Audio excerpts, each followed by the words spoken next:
اور کیجئے گا، روایات میں آتا ہے کہ اگر دنیا میں تم کسی جہنمی کی صورت دیکھنا چاہتے ہو، اللہ اکبر اللہ اکبر، دنیا میں اگر تم کسی دوزخی کی صورت دیکھنا چاہتے ہو تو اس کو دیکھ لو جس کو ماہ رمضان ملا اور اس نے روزہ نہ رکھا، اللہ اکبر، جس کو ماہ رمضان ملا اور اس نے روزہ نہ رکھا وہ جہنمی ہے، اس کی صورت دیکھ لو، اللہ اکبر۔ عذر والے جو ہیں، جیسے کہ جن کا بہت زیادہ بی پی ہائی رہتا ہے، ہارٹ کا آپریشن ہوا ہے، یا کڈنی پیشنٹ ہیں، یا کینسر کا مرض ہے، جن کو ڈاکٹر نے کہا کہ بھائی آپ روزے مت رکھو، اس سے آپ کی صحت پہ اثر پڑ سکتا ہے، ویسے لوگوں کو معاف ہے ان کو چھوڑ کے۔ لیکن جو ہمارے بچے، ارے میرا بہت ہارڈ ورک ہے بھائی، میں الیکٹریشن ہوں، میرے کو دیوار میں چھنی مارنا پڑتا، میں پلمبر ہوں، میرے کو 4 فلور اوپر سامان اٹھا کے لے جانا پڑتا، میں جو ہے ترکاری بیچتا ہوں، دھوپ میں میرے کو بنڈی لے کے پھرنا پڑتا، میں ویلڈر ہوں، روزانہ آگ کے ساتھ کھیلنا پڑتا، یہ جو بہانے کر کے لوگ جو ہے روزہ چھوڑتے ہیں، فقہاء اکرام سے ان سے پوچھا گیا کہ واقعی اگر کسی بندے کا جاب اتنا ہارڈ ورک ہو کہ اگر اس کو روزہ رکھنے میں تکلیف ہوتی ہو تو اب جاب کرنا چاہیے یا روزہ رکھنا چاہیے، تو فقہاء اکرام نے فرمایا وہ ایسی نوکری چھوڑ دے، ایسا کاروبار ترک کر دے، نکال دے جو کاروبار اس کے اور اس کے رب کے درمیان میں روزے میں حائل ہو جاتا ہے۔ اللہ، فقہاء اکرام کا فتویٰ ہے، ایسا کاروبار چھوڑ دو جو تم کو اور تمہارے رب کے بیچ میں عبادت میں حائل ہوتا ہے۔ میرے پیارے بزرگوں اور دوستوں، روزہ چھوڑنے کی اجازت نہیں ہے، کسی بھی صورت اجازت نہیں ہے روزہ چھوڑنے کی۔ ذرا میرے نوجوان بھائی بیٹھے ہوئے، ان کے لیے اور ایک بات سنا دیتا ہوں۔ مولا کائنات علی المرتضیٰ رضی اللہ عنہ ایک مرتبہ ایک قبرستان شریف سے گزر رہے تھے، تو حضرت مولا کائنات علی المرتضیٰ کو خبروں سے ایک زوردار چیخ کی آواز آئی، اتنا چیخ رہا ہے وہ شخص، اتنا چلا رہا ہے کہ مولا کائنات حیدر کرار ہے، فاتح خیبر ہے، اپنے ہاتھوں سے اس دروازے کو اکھاڑ کر پھینک دیے جس دروازے کو روزانہ 40 پہلوان کھولتے اور بند کرتے تھے۔ ایسی قوت و شجاعت و ہمت والی ذات، لیکن خبر کے عذاب کی وہ چیخوں کو سنے تو مولا علی کانپنے لگے، لرزہ طاری ہوا، جس کو خیبر کا دروازہ ٹھس سے مس نہ کر سکا، مگر خبر کی وہ آوازیں مولا علی پہ لرزہ طاری کر دی ہے، ہیبت طاری کر دی ہے۔ مولا کائنات نے اپنے رب کی بارگاہ میں سجدہ ریز ہوئے، عرض کرنے لگے، اے اللہ، یہ آوازیں اس خبر سے کیسی آ رہی ہے؟ مولا میں اسے دیکھنا چاہتا ہوں۔ اللہ نے حضرت علی کی دعا کو قبول کی، حضرت علی اور خبر کے درمیان کے پردوں کو رب نے اٹھا لیا۔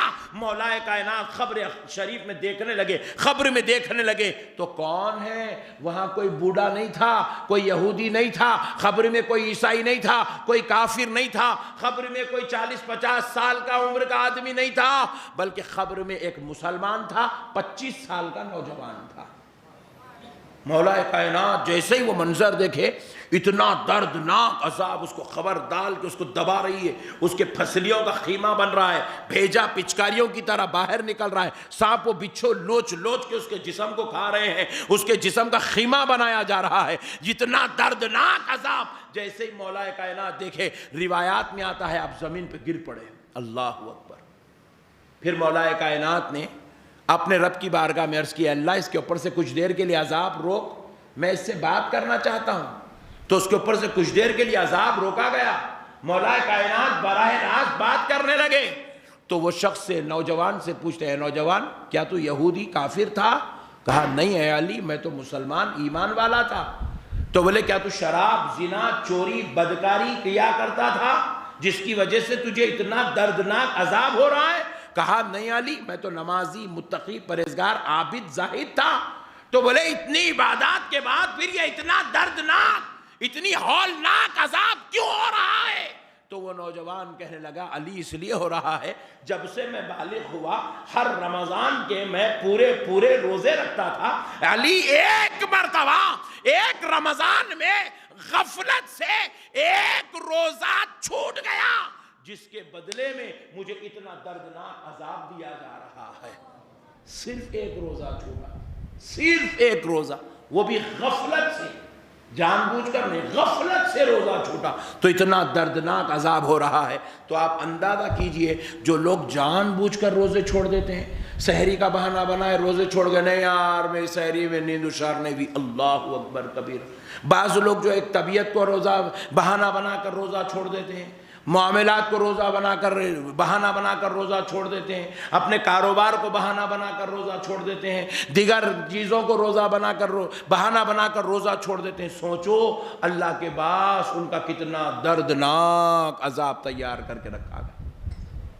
روایات میں آتا ہے اگر کسی کا ایک روزہ چھوٹ جائے، بدلے میں وہ بندہ پوری زندگی روزے رکھے۔ ایک روزہ چھوڑ دیا ماہ پاک کا، بدلے میں 40 سال کے روزے رکھا، پوری زندگی کے روزے رکھا۔ رسول اللہ صلی اللہ علیہ وسلم ارشاد فرماتے ہیں وہ پوری زندگی کے روزے ملا کر بھی رمضان شریف کے ایک روزے کے برابر نہیں ہو سکتے۔ پوری زندگی کے روزے بھی ملا دیں تو رمضان شریف کے ایک روزے کے برابر۔ یہ رمضان کا ایک ایک دن ایک ایک زندگی ہے، یہ رمضان کی ایک ایک رات ایک ایک زندگی ہے۔ انسان کتنا جیتا میرے بھائی؟ 25 سال، 65 سال، 75 سال، 85 سال، 100 سال، حد ہو جائے۔ انسان کی زندگی بس اتنی ہے، 65 سال سے لے کے 100 سال کے درمیان میں انسان کی زندگی ہے۔ لیکن آپ ذرا غور کیجئے گا، رحمت عالم صلی اللہ علیہ وسلم پر رب نے جب کلام بھیجا تو رب کیا فرماتا ہے؟ لیلۃ القدر خیر من الف شہر۔ لیلۃ القدر 1000 مہینوں سے بہتر ہے۔ کتنے مہینوں سے؟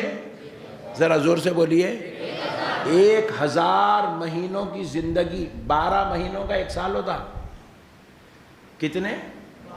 12 مہینوں کا ایک سال ہوتا۔ اگر کوئی آدمی اگر 120 مہینے جی رہا تو 10 سال کا ہو گیا، 1200 مہینے جی لیا بولے تو 100 سال کا ہوگا انہیں۔ یا اللہ 1200 نے 1000 مہینوں سے زیادہ 100 سالہ زندگی سے بہتر ہے ایک لیلۃ القدر۔ آپ اندازہ کیجئے میرے پیارے بھائی، کیا شان ہے اللہ کی۔ یہ رمضان معمولی نہیں ہے، ایک ایک دن ایک ایک زندگی ہے، ایک ایک رات ایک ایک زندگی ہے۔ شرط یہ ہے بندہ اس کا احترام کرے، اس کا لحاظ رکھے، اس کے ساتھ حسن سلوک کرے، اس میں عبادات کرے اور لڑنا نہیں۔ اپنے میاں بھائی سحری کو اٹھے تو بیگم سے لڑ رہے ہیں، افطاری کرے تو مسجد میں لڑ رہے ہیں۔ ہاں پٹھے اپنے ابھی بھی لڑنے پیچھے لگے ہوئے میاں بھائی، حالانکہ دلی سے اتنا بجڑ رہا پھر بھی اپنے بھائیاں ٹھس سے مسئلے ہو رہے ہیں۔ لڑو بولو نمبر 1، کسی کے بارے میں برا بولو سب سے آگے، کسی کے خلاف بولو سب سے آگے، کسی کی برائی کرو بولو سب سے آگے، کسی کے عیب نکالو بولو سب سے آگے، کسی کی غیبت کرو بولو سب سے آگے، کسی پہ الزام لگاؤ بولو سب سے آگے، کسی پر تہمت لگاؤ بولو سب سے آگے۔ نعوذ باللہ من ذالک۔ میرے پیارے بھائیوں، اللہ نے ماہ رمضان کو اتنا عظمتوں والا بنایا کہ اگر بندہ اس میں نفل کام کرتا ہے تو فرض کے برابر کا ثواب دیا جاتا ہے، اور فرض ادا کرتا ہے تو اللہ اسے 70 گنا زیادہ ثواب عطا فرماتا ہے۔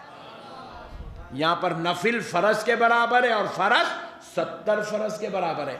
سمجھانے کے لیے، ذہنوں میں اتارنے، نوجوانوں کی ایک مثال دیتا ہوں۔ ابھی ہم لوگ ظہر کی نماز پڑھے، ایک نماز پڑھے ظہر کی، ابھی ایک نماز پڑھے، مگر وہ ایک نماز نہیں ہے۔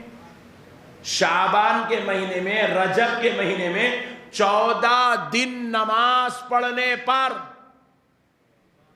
جتنا ثواب ملتا ہے، ماہ رمضان میں ایک نماز پڑھنے پر اتنا ثواب ملتا ہے۔ یہ ایک نماز نہیں ہے، یہ ایک نماز آدھے مہینے کی نماز کے برابر ہے۔ اتنا بڑا اجر ہے ماہ رمضان شریف کا۔ اپن اس کو لائٹ نہیں لینا، نظر انداز نہیں کرنا۔ دنیا والے تو دنیا کے مشغلوں میں لگے ہوئے رہتے ہیں، انہیں وہی ترکاریاں بیچنا، تربوزاں بیچنا، انہیں بیچنے میں لگے ہوا ہے، اپنے پٹھے خریدنے میں، چکانے میں پورا وقت گزار دے رہے ہیں۔ ترکاری ہونا، اپنے بھائیوں کو دہی بڑے ہونا، حلیمہ ہونا، پٹھے پورے مل کے سرچ کر رہے کہاں کی حلیم اچھی ہے پٹھے، ارے وہاں کی کھایا میں اتنی خاص نہیں تھی، وہاں کی ارے وہ بھی اتنی خاص نہیں تھی، وہاں ذرا پھر بھی چل سکتا۔ بولے ارے دیوانے، یہ رمضان حلیموں کے ٹیسٹاں کرنے کا مہینہ نہیں ہے، یہ رمضان اپنے پروردگار کی بارگاہ میں عجز و انکساری سے حاضر ہونے کا مہینہ ہے، اپنے رب کو پکارنے کا مہینہ ہے، معافی کرانے کا مہینہ ہے۔ سال بھر دعا کرو گے تو جو مقام پہ پہنچو گے، ماہ رمضان میں صرف ایک دن دعا کر کے وہ مقام پہ پہنچا جا سکتا ہے۔ یہ دعائیں کرنے کا مہینہ ہے، یہ اللہ تبارک و تعالیٰ کے قریب سے قریب تر ہونے کا مہینہ ہے، استغفار کرنے کا مہینہ ہے۔ تو الغرض میں امید کرتا ہوں کہ آپ روزہ ہرگز نہیں چھوڑیں گے انشاءاللہ۔ چھوڑیں گے؟ نہیں چھوڑیں گے۔ کالج کو جاؤ، ڈیوٹی کو جاؤ، ورک فرام ہوم کرو، کیا کرنا ہے کرو، مگر روزہ رہ کر، ہارڈ ورکنگ۔ اجی ہم لوگ کیا ہارڈ ورکنگ کر رہے ہیں؟ ہمارے اوپر پنکھا لگے ہوا ہے، ہم لوگ کیا ہارڈ ورکنگ کر رہے ہیں؟ ہمارے اوپر سلاوا پڑے ہوئے ہیں۔ وہ زمانہ صحابہ اکرام کا، اللہ اکبر، نہ ان کے پاس فین تھا، نہ ان کے پاس چھت تھا، نہ ان کے پاس ماربل تھا، نہ ان کے پاس میٹ تھی، نہ ان کے پاس ایئر کولر تھا، نہ ان کے پاس اے سی تھا۔ وہ حالت میں وہ جو ہے جنگلوں سے لکڑیاں کاٹتے لے آتے، دروازے بناتے، گردے بناتے، بیلن بناتے، تقسیم کرتے، لوگوں میں بیچتے۔ مگر خدا کی قسم، فرض تو فرض، وہ تو نفل روزوں کا بھی اہتمام فرماتے تھے۔ ہم ان کے چاہنے والے ہیں، ہم یہ چھوٹی چھوٹی چیزوں کو بہانہ بنا کر روزہ ہرگز نہیں چھوڑیں گے انشاءاللہ۔ چھوڑیں گے؟ نہیں چھوڑیں گے۔ روزہ نہیں چھوڑنا، روزے کا اہتمام کرنا۔ پھر آگے آقا علیہ السلام ارشاد فرماتے ہیں، من خام رمضان، ماشاءاللہ حضور نے فرمایا جس نے رمضان کی راتوں میں قیام کیا، رمضان کی راتوں میں جاگنا، رمضان کی راتوں میں شب بیداری کرنا، ایماناً و احتساباً، ایمان کے ساتھ، ثواب کی نیت سے، غفر لہ ما تقدم من ذنبہ، جو ایسا کر لے گا اللہ اس کے اگلے پچھلے سارے گناہوں کو معاف فرما دے گا، اللہ اس کے گناہوں کو معاف فرما دے گا۔ میرے پیارے بھائیوں، یہ راتوں میں جاگنا کیا ہے؟ یہ جاگنے سے مراد کیا چبوترے پہ بیٹھ کر جاگنا ہے؟ یہ جاگنے سے مراد کیا گھر میں بیوی بچوں کے ساتھ ہنسی مذاق کے ساتھ جاگنا ہے؟ یہ جاگنے سے مراد دوستوں کے ساتھ اولڈ سٹی کی سیر کر کے آنا ہے؟ یہ جاگنے سے مراد کیا ہے؟ کیا کہیں اور جا کر جو ہے کچھ کھایا پیا جائے ایسے جاگے؟ فرمایا نہیں، ارے یہ جاگنے سے مراد اللہ کی عبادت کرتے ہوئے جاگنا، ذکر و اذکار کرتے ہوئے جاگنا، تلاوت کرتے ہوئے جاگنا، اللہ کی طرف توجہ ہو کر جاگنا۔ جو بندہ ماہ رمضان کی راتوں میں جاگتا ہے، ذکر کرتا ہے، اذکار کرتا ہے، وظائف پڑھتا ہے، اللہ اور اس کی رسول کی طرف توجہ ہو کر رمضان کی راتیں گزارتا ہے، ارے یہ 30 رات وہ اگر ایسے گزار لے، اس کی زندگی میں 80 سال بھی اگر گناہ لکھے ہوئے ہیں، اللہ وہ 80 سال کے گناہوں کو معاف فرما دیتا ہے۔ نعرہ تکبیر، نعرہ رسالت، فیضان حضور شان دکن، فیضان حضور شان دکن۔ اللہ تعالیٰ اس کے 80 سال کے گناہوں کو معاف فرما دیتا ہے۔ اللہ اکبر، زندگی بھر کے گناہ معاف۔ 30 راتیں بھائی اللہ کے لیے ذکر و اذکار میں، تلاوت میں، وظائف میں۔ ہمارے آقا کریم صلی اللہ علیہ وسلم کا معمول تھا کہ آقا پاک صلی اللہ علیہ وسلم ہر رمضان میں آخر کے 10 دن اعتکاف کا اہتمام کرتے تھے، اعتکاف کا۔ لیکن بعض اوقات ایسا بھی ہوا کہ حضور نے پورے مہینے کا اعتکاف کا اہتمام کیا، پورے مہینے کا، پورے ماہ مبارک کا اعتکاف کا اہتمام کیا۔ اور اگر کسی رمضان میں آقا علیہ الصلوۃ والسلام نے جب پورے ماہ مبارک کا اہتمام نہیں کیا رمضان میں، لیکن حضرت عائشہ رضی اللہ تعالی عنہا سے روایت ہے، فرماتی ہیں کہ نبی پاک علیہ السلام کو ہم نے رمضان کی راتوں میں اس حال میں دیکھا کہ حضرت جبریل علیہ السلام سدرۃ المنتہا چھوڑ کر دربار مصطفیٰ میں تشریف لاتے اور سرکار کے ساتھ بیٹھ کر میرا آقا رحمت للعالمین، نبیوں کا سردار، مالک جنت، مختار کائنات، ساری رات قرآن کی تلاوت فرماتے ہیں۔ سرکار پوری رات قرآن کی تلاوت فرماتے ہیں۔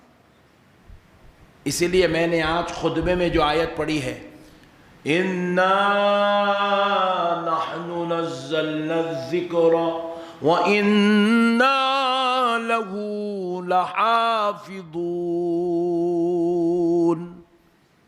اللہ رب العزت ارشاد فرماتا ہے بے شک اس قرآن، اس ذکر کو ہم نے نازل کیا اور ہم ہی اس کی حفاظت کرنے والے ہیں۔ سبحان اللہ۔